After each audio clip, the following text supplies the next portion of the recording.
नमस्कार। दोस्तों, स्वस्थ आँखों की जो परिभाषा होती है, वो होती है देखने की जो क्षमता है वो सही हो। लेकिन कई तरह की डिज़ीज़, कई तरह की इन्फेक्शन, कंजेंटिव या ट्रॉमेटिक कंडीशंस बनती हैं कि आँखों की रोशनी कम हो जाती है या फिर ब्लाइंडनेस का जो काज़ है वो भी बन जाती है। लेकिन कहा जाता है 80% मामले ऐसे होते हैं, अगर हम समय पर इलाज करवा लेते हैं, तो नज़र को बचाया जा सकता है। वो तब हो सकता है अगर आप जागरूक हो। आपकी जागरूकता को एनहांस करने के मकसद से अप्रैल महीने के जो फर्स्ट वीक होता है उसे प्रिवेंशन ऑफ ब्लाइंडनेस वीक के रूप में मनाया जाता है। सो आज हम ये समझने का प्रयास करेंगे कि आखिर आँखों की जो रोशनी है उसके कम होने के क्या कारण होते हैं और क्या इसे बचा जा सकता है।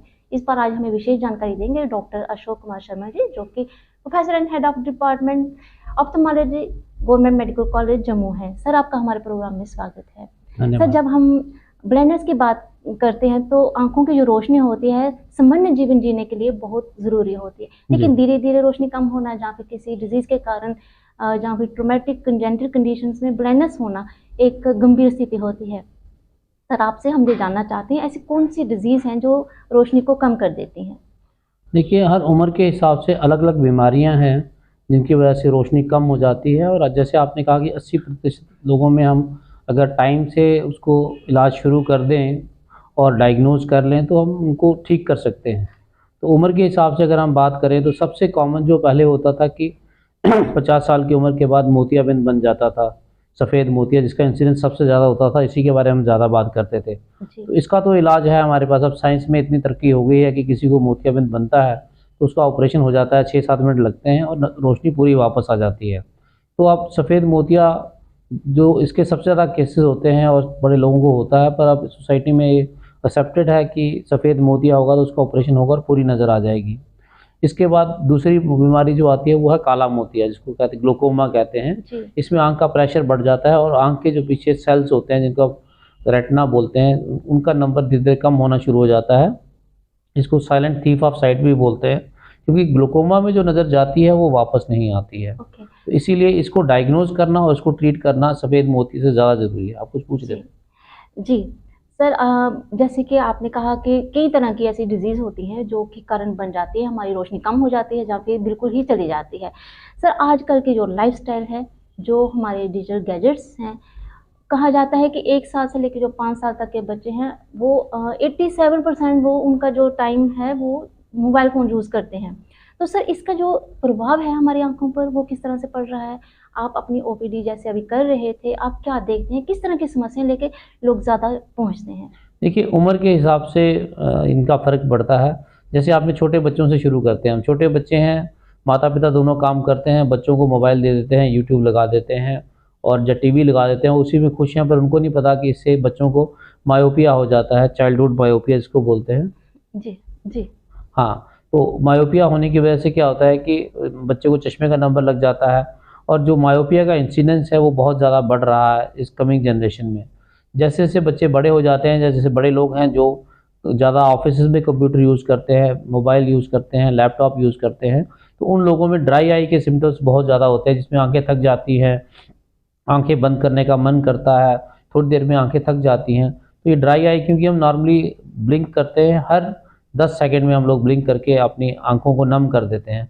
तो जब जब भी आप कहीं कंसंट्रेट कर रहे हो, मोबाइल पे हो, लैपटॉप पे हो, तो उससे क्या होता है कि आपका जो आँखें बंद करने की जिसको ब्लिंक कहते हैं, उसकी फ्रीक्वेंसी कम हो जाती है और ड्राई आई डेवलप हो जाती है। तो आजकल हम ड्राई आई के सिम्पटम्स भी बहुत देख रहे हैं डिजिटल डिवाइसेज़ की वजह से ओल्डर पॉपुलेशन में जो 25-30 के बाद है और बच्चों में जो देखा गया है वो अक्सर मायोपिया डेवलप हो गया है, इसको माइनस नंबर बोलते हैं, उसका एक एपिडेमिक आने वाला है। अब मैक्सिमम बच्चे पहले आप देखते होंगे कि चलो इतनी अवेयरनेस भी नहीं थी, पर घर में अगर अगर आप 10 बच्चे देखेंगे, 1 बच्चे ने चश्मा पहना होगा। अगर आप अभी आप देखेंगे तो 10 में से 3 या 4 बच्चों ने चश्मा पहना होगा। जी, सर, आपने बहुत सही कहा कि एक सर्वे के मुताबिक ये भी पाया जा रहा है कि आने वाले 20,000 50 तक जो है मैक्सिमम जो पॉपुलेशन होगी वो चश्मा पहने घूमेगी। हाँ सर, जी। इसका समाधान क्या है? कैसे इसे एड्रेस किया जा सकता है? देखो, एक तो हमें अपनी लाइफ़स्टाइल मॉडिफ़ाई करनी है। जो जी। पहले फ़िज़िकल एक्टिविटी होती थी, वो आजकल ना स्कूल्स में प्लेग्राउंड्स हैं, ना हम अपने बच्चों को आउटडोर एक्टिविटीज़ के लिए एनकरेज करते हैं।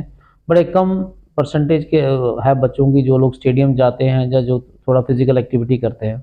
तो फ़िज़िकल एक्टिविटी को एनकरेज करना है, स्कूल के करिकुलम में फ़िज़िकल एक्टिविटी को डालना है, मस्ट करना है और लाइफस्टाइल को चेंज करना है। घर में टीवी वगैरह जितना भी है वो कम करना स्क्रीन है। टाइम जो है सर वो स्क्रीन कहीं ना टाइम, कहीं वो हाँ, जो है वो कम करना है। हाँ जी, सर उम्र रिलेटेड जो समस्याएं होती हैं, जैसे आपने कहा कि ग्लूकोमा की अगर हम बात करें, कैटरेक्ट की बात करें, लीडिंग कॉज ऑफ ब्लाइंडनेस जो है वो माना हाँ जाता जी, है। हाँ जी। सर ना दर्द होती है ना इसकी कोई लाली होती है, लक्षण क्या है कि जो आफ्टर 40 जो लोग हैं वो समझ सके कि हमें ये समस्या हो सकती है, हमें रूटीन में चेकअप करवाना है?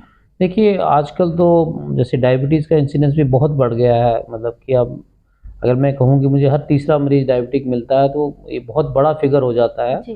और ये है, या तो एक लाइफ़स्टाइल चेंज हो गई है, दूसरा कोविड में लोगों ने जो स्टेरॉइड यूज़ किए उसकी वजह से, डायबिटीज़ की वजह से जो हो रहा है, आँखों पे असर हो रहा है, डायबिटिक रेटिनोपैथी हो रही है, उससे नज़र जा रही है, उसका इलाज करना पड़ता है। जब कुछ आपने जैसे कहा कि जैसे ग्लूकोमा है, उसके लक्षण क्या होते हैं, वो साइलेंट थीफ ऑफ साइट बोलते हैं। तो उसमें क्या रहता है कि आँखों में दर्द होना, या शाम के वक़्त जब हम पढ़ते थे, जब मैं पढ़ता था तब कहते थे कि रोशनी के आगे पीछे गोले दिखना, पर अब बड़े कम लोग वो रिपोर्ट करते हैं। बड़े एडवांस स्टेजेस में लोग आते हैं जिनको कोई प्रॉब्लम नहीं होती जी। है।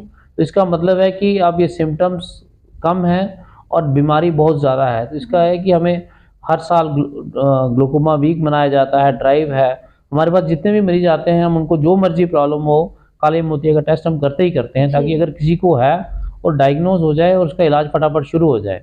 जी, तो सर जो उसकी जो प्रोग्रेशन होती है बीमारी की वो स्लो डाउन हो सकती है? प्रोग्रेशन को हम स्लो कर लेते हैं। प्रोग्रेशन का उसमें हमारे पास दवाइयाँ हैं, हम दवाइयाँ डालते हैं उनको, वो दवाइयाँ रेगुलरली डालनी हैं। जहाँ हमें लगता है कि भई दवाइयों से असर नहीं हो रहा, जहाँ हमें लगता है कि पेशेंट दवाई नहीं डालेगा, तो हम उसको ट्रस्ट नहीं कर सकते हैं। कई बार होता है मरीज़ ने महीना दवाई डाली, उसके बाद 6 महीने दवाई डाली नहीं, जी। और जो बिल्कुल नज़र चली गई, फिर वो वापस आ गया कि अब मैं मुझे दिखता नहीं है, तो उसमें आप कुछ नहीं कर सकते हो। ओके, इन ड्रॉप्स जो इन हैं वो सब वो डालते रहना है। वो अब तो डालते ड्रॉप्स रहना भी है। है। जी। और अगर हमें लगता है कि ड्रॉप से कंट्रोल नहीं हो रहा और पेशेंट रिलायबल नहीं है, तो हम उसकी सर्जरी भी कर सकते हैं। ओके। बड़ा भ्रम है कि काले मोतिये का ऑपरेशन नहीं होता, ऐसा कुछ नहीं है। जी। ऑपरेशन हम ज़रूर करते हैं, होता भी है, फ़ायदा भी होता है, पर सिर्फ़ ये है कि जो नज़र चली गई है वो वापस नहीं आती है। जी। जैसे सफ़ेद मोतिया में होता है कि आप हमने उसका ऑपरेशन किया, नज़र पूरी वापस आ गई, तो वो काले मोतिये को अप्लाई नहीं करता है। ओके। सर जैसे कि हाइपरटेंशन की बात की जाए, शुगर की आपने बात की, थायराइड की बात करें, कुछ ऐसी समस्याएँ जिनका इफ़ेक्ट जो है हमारी आँखों पर पड़ता है। सर इन लोगों को आप क्या एक मैसेज देंगे हमारे प्रोग्राम के माध्यम से कि रूटीन में जो चेकअप है, एक टाइम फ्रेम जो है वो रूटीन चेकअप का वो क्या होना चाहिए? देखिए, मेरी तो सलाह सबसे है कि एटलीस्ट 6 महीने में एक बार आपको आँखें अपनी चेक करानी है, अगर आपको कोई प्रॉब्लम नहीं है। जी।